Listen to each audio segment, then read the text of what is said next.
गांव गांव में, हर घर घर में मनाया जाता है धूमधाम से वृंदावन में। और वृंदावन की बात नहीं, संपूर्ण भारत में, और भूलोक, भुवलोक, तपलोक, महालोक, ब्रह्मलोक तक, वैकुंठ लोक तक, हर लोक में, देवता लोग भी, पशु पक्षी सब भगवान का जन्मोत्सव मनाते हैं। और आप भगवान का जन्मोत्सव मनाएंगे। हमारी कार्यकर्ता युवक लोग ये पंडाल को सजाए हैं, मंचों को सजाए हैं, फूल गुब्बारा वगैरह सब ला करके, उनको भी बार बार धन्यवाद है। क्यों? वो बेचारे सजाए, तो ध्यान देना। सूर्यवंश की कथा श्रवण कर रहे थे, तो भगवान सूर्य को जब मालूम पड़ा हमारी पत्नी हमारी ससुराल चली गई है, तो सूर्य भगवान अपनी ससुर से मिलने के लिए गए। तो सूर्य भगवान का ससुर है विश्वकर्मा। तो जाकर के बोले कि हमारी पत्नी कहाँ गई? विश्वकर्मा ने कहा, बेटा आपकी पत्नी जो संज्ञा है, जब भी आप उसके सामने आते हैं वो आंख बंद कर देती है, आपका प्रकाश वो झेल नहीं पाती है, इसीलिए वो जंगल में तपस्या कर रहे हैं। और एक सुंदर स्त्री जंगल में तपस्या करेगी तो कोई भी हमला कर सकता है। तो सूर्य की पत्नी संज्ञा एक घोड़ी का रूप बना करके, घोड़ी अश्विनी का रूप बना करके वो तपस्या कर रहे हैं। अश्विनी माने घोड़ी। तो भगवान सूर्य एक घोड़ा का रूप बना करके उसके पास में गए।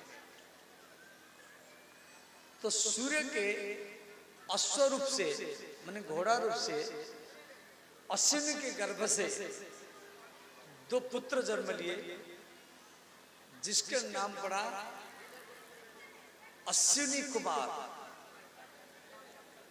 तो ये सूर्य के परिवार है। सूर्य के पुत्र यमराज हैं, सूर्य के पुत्र शनिदेव हैं, और सूर्य के पुत्र अश्विनी कुमार है जो देवताओं के डॉक्टर है। और सूर्य के और भी एक पुत्र है जिसके नाम है श्राद्ध देव मनु, जिसको सूर्य भगवान अयोध्या के राजा बनाया। तो महाराज मनु की पत्नी श्रद्धा वो यज्ञ मंडप में आकर के यज्ञ के आचार्य को बोली, ऐसे आहुति दो जैसे मेरे घर में एक कन्या जन्म ले। तो वशिष्ठ जी आहुति दिए, एक कन्या हो गई। तो उसका नाम पड़ा इला। इला, ध्यान देना, तो कथा में ध्यान देना। देखो, घर द्वार छोड़ के आए हैं, पति को छोड़ करके आए हैं, पत्नी को छोड़ करके आए हैं, सास ससुर को छोड़ करके आए हैं, बच्चों को छोड़ करके आए हैं, नींद को छोड़ करके आए हैं, भोजन को छोड़ करके आए हैं। तो उसका तो लाभ लेना चाहिए। यदि फिर आप हल्ला गुल्ला करेंगे तो लाभ नहीं मिलेगा, समझिए। इसीलिए शांत चित्ते बैठो, उसका लाभ लो।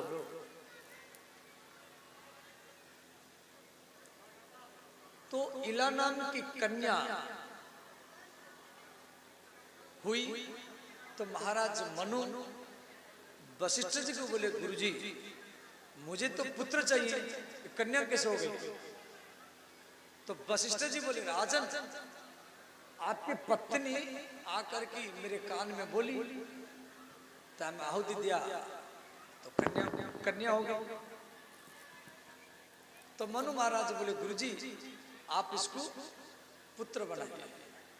तो वशिष्ठ जी वो इला नाम के कन्या को अपनी मंत्र शक्ति से पुरुष बना दिया, तो उसका नाम पड़ गया सुदुम्न।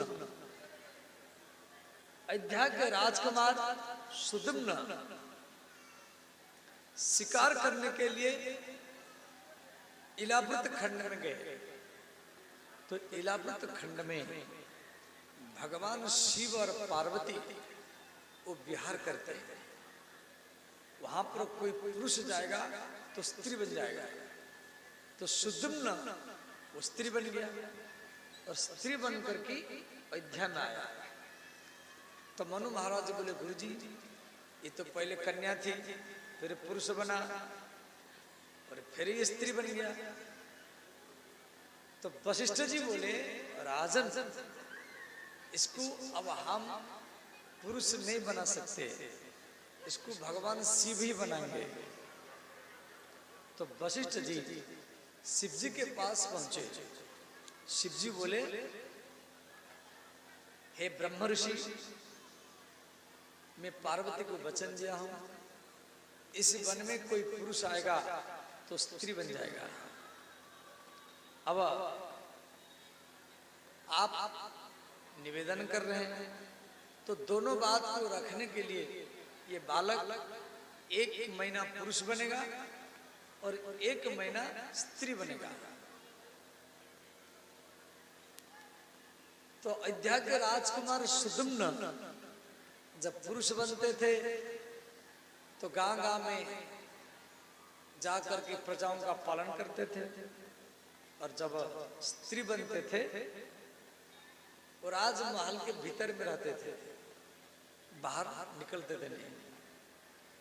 अंत में ये नवरात्र व्रत करके भगवती माता दुर्गा को प्रसन्न किए।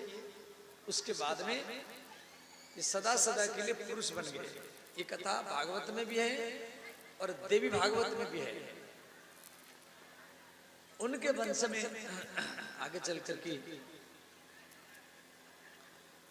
सरियाती नाम के एक राजा हुए।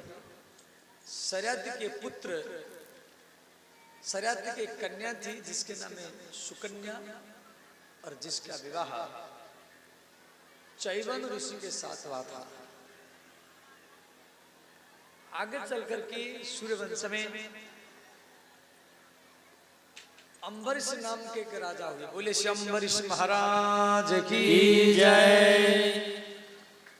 महाराज अम्बरीश संपूर्ण पृथ्वी के राजा थे, और इतना बड़े राजा होकर के भी वो अपने हाथ में वो खेती करते थे। इतना बड़े राजा होकर के अपने हाथ में खेती करते थे, अपने हाथ में धान गेहूं काटते थे, और अपने हाथ में चक्की में पीस करके और हाथ में रोटी बना करके भगवान का भोग लगाते थे। इतना बड़े राजा होकर के, इसीलिए इनकी कथा भागवत में दिया गया है। और इनके समय में एकादशी के 2 दिन पहले ये डोरी फूटी पाते थे। हर गांव में जो एकादशी आने वाली है, कोई भोजन नहीं करेगा, फलाहार पयाहार दूध पी करके रहेगा।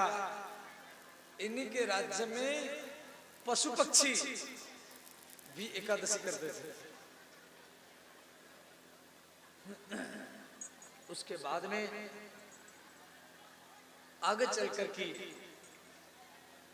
इबनाश्व नाम के एक राजा हुए। इबनाश्व, इनका कोई संतान नहीं था। ये यज्ञ किए, यज्ञ भगवान के पूर्णाहुति हो गया।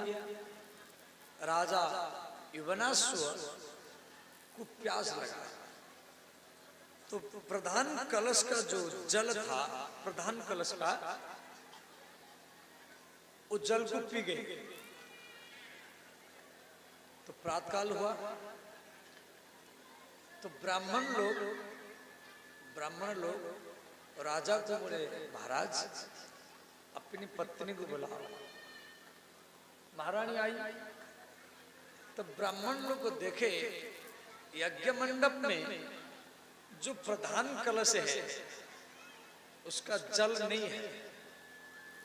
तो ब्राह्मण लोग को बोले महाराज ये जल कहाँ गया? राजा ने कहा ब्राह्मणों मुझे प्यास लगा था, मैं सोचा यज्ञ का पूर्णाहुति हो गया है तो मैं ये जल में पी गया हूं। तो ब्राह्मण लोग को बोले महाराज ये मंत्रयुक्त जल है, इसमें मंत्र मिला हुआ, ये जल आपकी पत्नी के लिए था।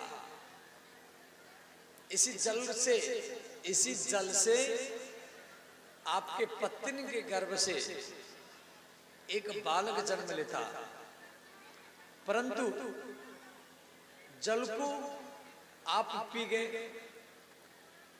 अब आपसे ही बालक जन्म लेगा।